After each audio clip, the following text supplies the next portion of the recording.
പിന്നെ അദ്ദേഹത്തിൻ്റെ ribs damage ആയിരുന്നു.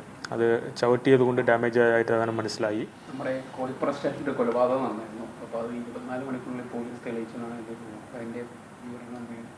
അതെ, നമുക്ക് തിങ്കളാഴ്ച രാത്രി ഒരു ഇൻസിഡൻറ്റ് കോഴിപ്പുറ സ്റ്റേഷൻ ലിമിറ്റിൽ ഒരു 75 വയസ്സുള്ള ഒരു പ്രായമുള്ള അമ്മയാണ് പൊന്നമ്മ തോമസ്. അദ്ദേഹത്തിൻ്റെ ഒരു ഡെത്തിൽ സസ്പീഷൻ ഉണ്ടെന്ന് പറഞ്ഞിട്ട് പോലീസിന് ഒരു രഹസ്യ വിവരം കിട്ടിയതാണ്. അദ്ദേഹത്തിൻ്റെ മൃതദേഹം ആസ്പത്രിയിൽ ഉണ്ടായിരുന്നതാണ്, അവിടുത്തെ ഒരു പ്രൈവറ്റ് ആസ്പത്രിയിൽ. അപ്പോൾ ആ വിവര അടിസ്ഥാനത്തിൽ അപ്പോൾ തന്നെ SHO അവിടെ എത്തിയിട്ട് അപ്പോൾ എനിക്ക് വിവരം കിട്ടിയത് ഞാൻ DSP തിരുവല്ല അവിടെ SHO കൊണ്ട് പരിശോധിക്കാൻ പറഞ്ഞതാണ്. അപ്പോൾ അത് പരിശോധിച്ചപ്പോൾ നമുക്ക് പ്രാഥമികമായിട്ട് ഇൻക്വസ്റ്റ് നമ്മൾ ചെയ്തിട്ടുണ്ട്. അപ്പോൾ ഇൻക്വസ്റ്റിൽ നമുക്ക് ബോഡിയിൽ ചില പരിക്കുകൾ ഉള്ളതായിട്ട് മനസ്സിലായതാണ്. അപ്പോൾ ഫർദറായിട്ട് നമ്മൾ കോട്ടയം മെഡിക്കൽ കോളേജിൽ പോസ്റ്റ്മോർട്ടം ചെയ്തപ്പോൾ ഇദ്ദേഹത്തിൻ്റെ കാസ് ഓഫ് ഡെത്ത് അദ്ദേഹത്തിൻ്റെ ദേഹത്തിൽ ഉണ്ടായിരുന്ന ഇഞ്ചുറി കൊണ്ടാണ് സംഭവിച്ചതായിട്ട് മനസ്സിലായതാണ്. ഒന്ന്, അദ്ദേഹത്തിൻ്റെ റിബ്സ് ഡാമേജ് ആയിരുന്നു. അത് ചവിട്ടിയത് കൊണ്ട് ഡാമേജ് ആയിട്ട് അതാണ് മനസ്സിലായി.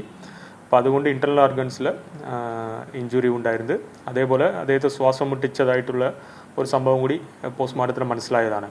അപ്പോൾ അതിൻ്റെ ബേസിസിൽ നമ്മൾ അന്വേഷിച്ചപ്പോൾ ഇദ്ദേഹത്തിൻ്റെ മകനാണ് ടിജോ തോമസ് ആണ് അവിടെ ഉണ്ടായിരുന്നത്. മകനോടൊപ്പം ഒരു റിൻസിന് ഒരു ലേഡിയോ അവിടെ ഉണ്ടായിരുന്നത്. അപ്പോൾ ഈ മകന് അമ്മയായിട്ട് സ്കഫിൾ ഉണ്ടായതായിട്ട് നമുക്ക് അന്വേഷണത്തിന് മനസ്സിലായതാണ്. അപ്പോൾ അതാണ് ഈ മരണത്തിൽ നയിച്ച് സംഭവിച്ചതാണ്. അപ്പോൾ നമ്മൾ അതുകൊണ്ട് മകനെ നമ്മൾ കസ്റ്റഡിയിലെടുത്ത് അന്വേഷിച്ചപ്പോൾ അദ്ദേഹം മർദ്ദിച്ചതായിട്ട് നമുക്ക് മനസ്സിലായിട്ടുണ്ട്.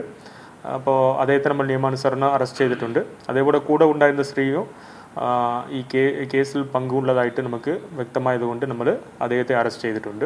അപ്പോൾ 2 പ്രതികളാണ് നമ്മൾ ഇത് അറസ്റ്റ് ചെയ്തിട്ടുണ്ട്. അവരെ കോടതിയിൽ പ്രൊഡ്യൂസ് ചെയ്തിട്ടുണ്ട്. പെട്ടെന്നുള്ള ഒരു ഇതായിരുന്നു അതോ എന്തെങ്കിലും പ്ലാനിങ്? അല്ലാതെ നമ്മൾ അന്വേഷിക്കുന്നുണ്ട്.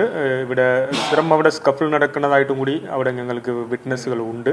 അപ്പോൾ ഇദ്ദേഹം ഏത് സാഹചര്യത്തിൽ ഇങ്ങനെ ചെയ്തെന്ന് കൂടി ഞങ്ങൾ അന്വേഷണം നടന്നു വരുന്നുണ്ട്.